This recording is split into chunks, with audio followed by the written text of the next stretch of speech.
नमस्कार दोस्तों, आप सभी का स्वागत है आपका अपना YouTube channel study today with Viplav में। तो आज की इस वीडियो में हम 6 जुलाई को होने वाले वीकली टेस्ट के लिए क्लास 8 के मैथ पेपर का एक मॉडल सेट देखने जा रहे हैं। इस बार वीकली टेस्ट में कुल प्रश्नों की संख्या आपका 15 रहेगा, 10 ऑब्जेक्टिव रहेगा और 5 आपका सब्जेक्टिव रहेगा। तो आज की इस वीडियो में हम लोग एक मॉडल सेट देखने जा रहे हैं। सारे के सारे सवाल एग्जाम पेपर के लिए वेरी इंपॉर्टेंट है। यही सवाल आपको वीकली टेस्ट में देखने को मिलेगा। तो चलिए वीडियो को स्टार्ट करते हैं। वीडियो को लास्ट तक देखना, वीडियो को लाइक और शेयर करना। तो चलिए शुरू करते हैं। पहला सवाल है कि सबसे छोटी पूर्ण संख्या है। ऑप्शन में है +1, -1, 0, 10। देखिए, प्राकृत संख्या 1 से शुरू होती है। गणन संख्याओं को प्राकृत संख्या कहा जाता है, जैसे कि 1 हो गया, 2 हो गया, 3 हो गया, 4 हो गया। ये सब जो है प्राकृत संख्या है। इस प्राकृत संख्या के समूह में अगर हम 0 को शामिल करते हैं तो ये हो जाएगा पूर्ण संख्या का समूह। ठीक है, तो सबसे छोटी पूर्ण संख्या यहाँ पर आपको पूछा है तो 0 हो जाएगा। 0, ठीक है, 0 से शुरू होती है पूर्ण संख्या, याद रखना 0 से शुरू होती है, जबकि प्राकृत संख्या 1 से शुरू होती है। तो ऑप्शन नंबर 3 आपका सही आंसर हो जाएगा। नेक्स्ट सवाल है कि सबसे छोटी प्राकृत संख्या आपका 1 हो जाएगा। प्राकृत संख्या 1 से शुरू होती है, 1, 2, 3, 4 ऐसा चला जाएगा। ठीक है, तो सबसे छोटी प्राकृत संख्या 1 हो जाएगा। अगर इस प्राकृत संख्या के समूह में 0 को शामिल करते हैं तो पूर्ण संख्या का समूह बन जाता है। ये भी आपको याद रखना है, सबसे छोटी प्राकृत संख्या 1 और सबसे छोटी पूर्ण संख्या 0। ठीक है, नेक्स्ट सवाल है कि सबसे छोटी अभाज्य संख्या है। देखिए, अभाज्य संख्या जिनके केवल 2 गुणनखंड होते हैं, एक और वही संख्या स्वयं। ठीक है, जैसे कि यहाँ पर 2 है तो 2 को हम 1 से भागा दे सकते हैं, 2 को हम 1 से भागा दे सकते हैं और 2 को हम 2 से भागा दे सकते हैं। इसके अलावा किसी भी दूसरे संख्या से भागा नहीं दे सकते। इसलिए 2 जो है सबसे छोटी अभाज्य संख्या हो जाएगा, क्योंकि 2 के केवल 2 गुणनखंड होते हैं, 1 और 2। ठीक है, और देखिए 2 हो गया सबसे छोटी अभाज्य संख्या, 2, 3, उसके बाद आएगा 5, उसके बाद आएगा 7। ठीक है, फिर आएगा आपका 11। ठीक है, तो सबसे छोटी अभाज्य संख्या आपको पूछा है, इसलिए 2 हो जाएगा। ठीक है, नेक्स्ट सवाल है कि सबसे छोटी भाज्य संख्या है। देखिए, भाज्य संख्या जिनका गुणनखंड 2 से अधिक है, जैसे कि यहाँ पर 2 है, 2 एक अभाज्य संख्या है, क्योंकि 2 के केवल 2 गुणनखंड है, 1 और 2। 3 भी एक अभाज्य संख्या है, 3 को हम 1 से भागा दे सकते हैं और 3 को 3 से भागा दे सकते हैं, और इसके अलावा किसी भी दूसरे संख्या से भागा नहीं दे सकते, इसलिए 3 भी जो है अभाज्य संख्या हो जाएगा। 4 का अगर बात करें, 4 आपका भाज्य संख्या हो जाएगा, क्योंकि 4 को हम 1 से भागा दे सकते हैं, 4 को हम 2 से भागा भी दे सकते हैं और 4 को हम 4 से भी भागा दे सकते हैं। इसलिए जो है 4 जो है आपका भाज्य संख्या हो जाएगा, क्योंकि 2 से अधिक गुणनखंड है। तो 4 के बाद आपका 5 भी आपका अभाज्य है। 6 आपका भाज्य हो जाएगा, क्योंकि 6 को हम 2 से भागा दे सकते हैं, 3 से भागा दे सकते हैं। ठीक है, 2 से अधिक गुणनखंड है, इसलिए 4 जो है सबसे छोटी भाज्य संख्या हो जाएगा। सबसे पहले 4 हो जाएगा भाज्य संख्या, उसके बाद आ जाएगा आपका 6 आ जाएगा, फिर आ जाएगा आपका 8, फिर आ जाएगा आपका 9 को हम 3 से भागा दे सकते हैं, 3 भाज्य संख्या हो जाएगा, फिर आपका आ जाएगा 10 आ जाएगा। तो सबसे छोटी भाज्य संख्या जो है आपका 4 हो जाएगा, आपको याद रखना है। ठीक है, ऑप्शन नंबर 2 सही होगा। नेक्स्ट सवाल है कि इनमें से कौन योज्य तत्समक है। योज्य तत्समक क्या होता है? देखिए, किसी भी पूर्ण संख्या या किसी भी पूर्णांक के साथ अगर हम 0 को जोड़ते हैं तो फिर से वही पूर्ण संख्या या पूर्णांक आ जाता है। ठीक है, जैसे कि -5 है, 5 के साथ अगर हम 0 को जोड़ेंगे तो फिर से -5 आ जाएगा। ठीक है, तो इसलिए जो है 0 आपका योज्य तत्समक हो जाएगा, याद रखना योज्य तत्समक 0 होता है। ठीक है, 0। नेक्स्ट सवाल है गुणात्मक तत्समक। देखिए, गुणात्मक तत्समक 1 हो जाएगा, क्योंकि देखिए किसी भी संख्या के साथ अगर हम 1 को गुना करते हैं तो फिर से वही संख्या आ जाता है। जैसे कि हम लोग 5 के साथ 1 को गुना करेंगे तो फिर से 5 आ जाएगा। ठीक है, -10 के साथ 1 को गुना करेंगे तो फिर से -10 आ जाएगा। तो इसीलिए आपको याद रखना है योज्य तत्समक 0 होता है और गुणात्मक तत्समक 1 होता है। ठीक है, किसी भी संख्या के साथ अगर हम 0 को जोड़ते हैं फिर से वही संख्या आ जाता है। किसी भी संख्या के साथ हम लोग अगर 1 गुना करते हैं तो फिर से वही संख्या आ जाता है। इसलिए आपको याद रखना है दोनों को। ये जो तत्समक अगर आपको पूछा जाता है तो 0 हो जाएगा, गुणात्मक तत्समक अगर आपको एग्जाम में पूछा जाता है तो आपका 1 हो जाएगा। दोनों को आपको याद रखना है, एग्जाम के लिए काफ़ी ज़्यादा इंपॉर्टेंट रहने वाला है। नेक्स्ट सवाल है कि योज्य प्रतिलोम। देखिए योज्य प्रतिलोम क्या होता है कि किसी भी परिमेय संख्या के साथ कौन सा संख्या जोड़ेंगे कि आपका जोड़फल जो है आपका 0 आ जाए, 0 यानी कि योज्य तत्समक आ जाए।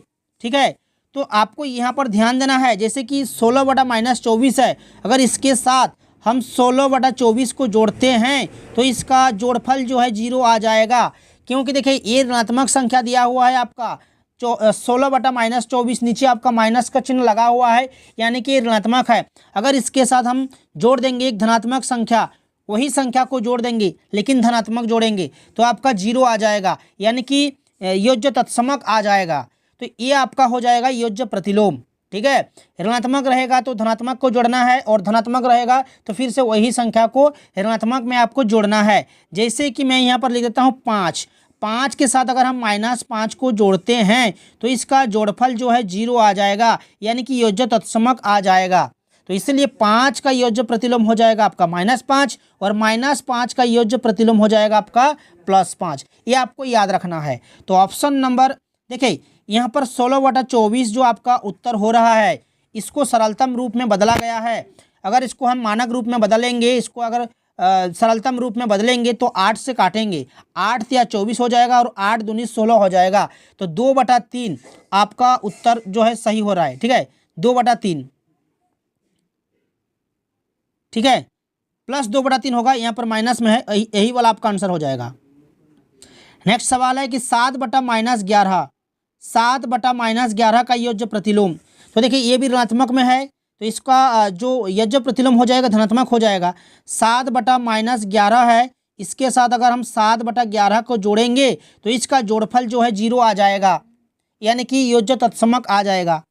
तो इसका जो उत्तर हो जाएगा आपका 7/11 हो जाएगा। ऋणात्मक रहेगा तो धनात्मक आपका उत्तर हो जाएगा और धनात्मक में रहेगा तो आपका ऋणात्मक वाला संख्या जो है उत्तर हो जाएगा, सेम संख्या होगा। ठीक है, 7/11 का योज्य प्रतिलोम देखिए 7/11 ही है। प्रश्न में जो दिया हुआ है माइनस वाला है और उत्तर जो आपका हो गया प्लस वाला हो गया, क्योंकि दोनों को जब जोड़ेंगे तो इसका जोड़फल जो है 0 आ जाएगा।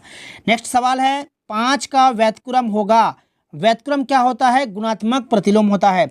ऊपर वाला जो प्रश्न था आपका योज्य प्रतिलोम और नीचे वाला जो है आपका व्यतिक्रम यानी कि गुणात्मक प्रतिलोम। गुणात्मक प्रतिलोम क्या होता है कि 5 के साथ की संख्या को गुणा करेंगे कि इसका गुणनफल गुणात्मक तत्समक आ जाए, यानी कि 1 आ जाए।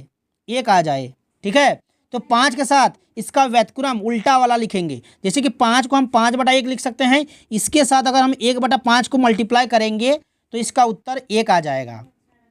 तो ये आपको ध्यान देना है, उल्टा आपको लिखना है। 5 को हम इस प्रकार से लिख सकते हैं, इसका उल्टा हो जाएगा, 1 ऊपर चला जाएगा और 5 आपका नीचे आ जाएगा। तो यही होता है व्यतिक्रम यानी कि गुणात्मक प्रतिलोम। तो 1/5 आपका सही आंसर हो जाएगा, जो कि ऑप्शन नंबर 4 में दिया हुआ है। नेक्स्ट सवाल है 7 का गुणात्मक प्रतिलोम। तो 7 का गुणात्मक प्रतिलोम कौन सा होगा? 7 को हम 7/1 लिख सकते हैं, इसका व्यतिक्रम हो जाएगा 1 और नीचे आ जाएगा आपका 7। ठीक है, क्योंकि जब दोनों को गुणा करेंगे तो इसका गुणनफल जो है 1 हो जाएगा। तो इसलिए 1/7 आपका सही आंसर हो जाएगा, ऑप्शन नंबर ए। तो ये था आपका ऑब्जेक्टिव। अब बात करते हैं सब्जेक्टिव क्वेश्चंस का। तो चलिए स्टार्ट करते हैं सब्जेक्टिव क्वेश्चंस को। पहला सवाल है कि -4/5 को ऐसे परिमेय संख्या के रूप में व्यक्त कीजिए जिसका हर निम्नलिखित हो। देखिए -4/5 को आपको लिखना है हर के रूप में। हर यहाँ पर कितना है? 30 है, प्रश्न में 30 है, तो 30 को हर लिखेंगे, हर में लिखेंगे।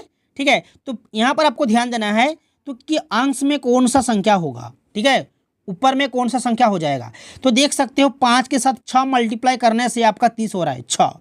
तो ऊपर में भी आपको 6 गुना करना है। ठीक है, 4 छक्के हो जाएगा आपका 24। ठीक है, देख सकते हो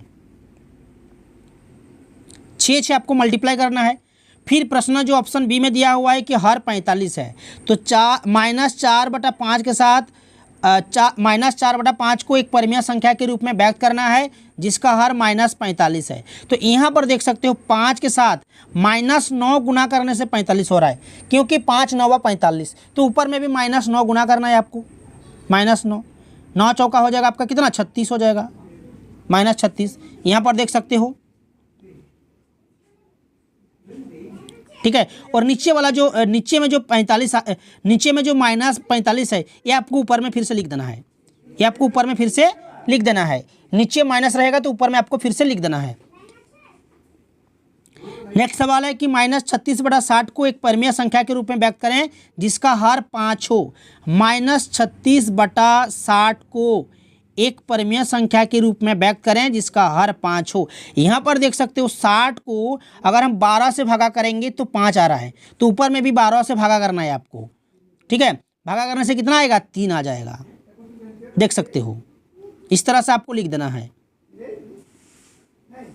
क्लियर है। नेक्स्ट सवाल है मानक रूप में बदलें।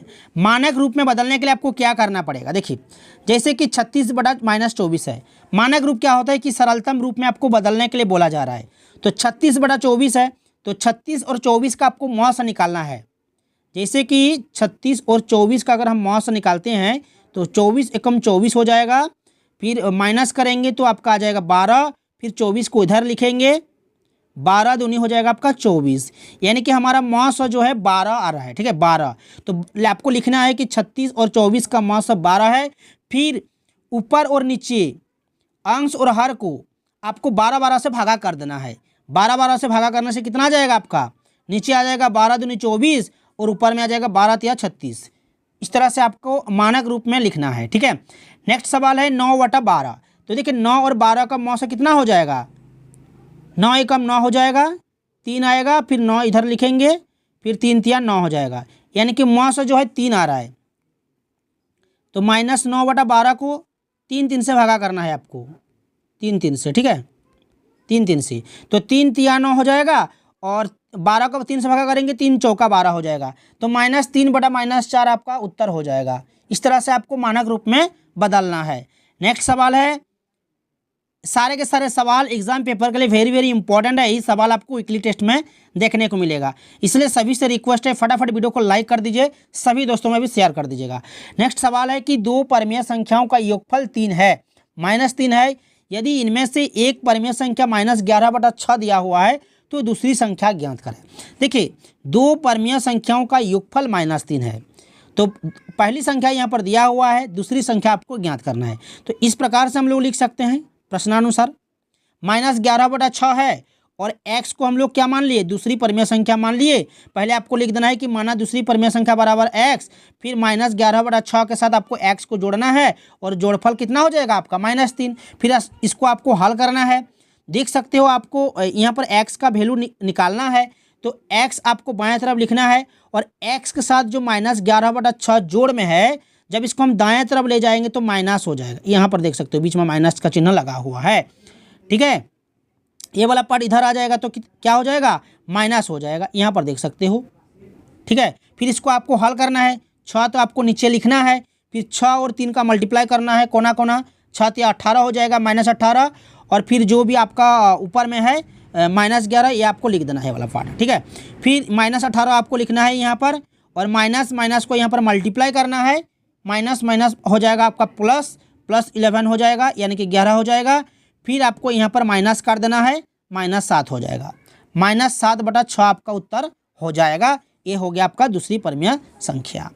नेक्स्ट सवाल है कि -1 में क्या जोड़ा जाए कि 7/5 प्राप्त हो। -1 के साथ कौन सा संख्या को जोड़ेंगे कि 7/5 आ जाए।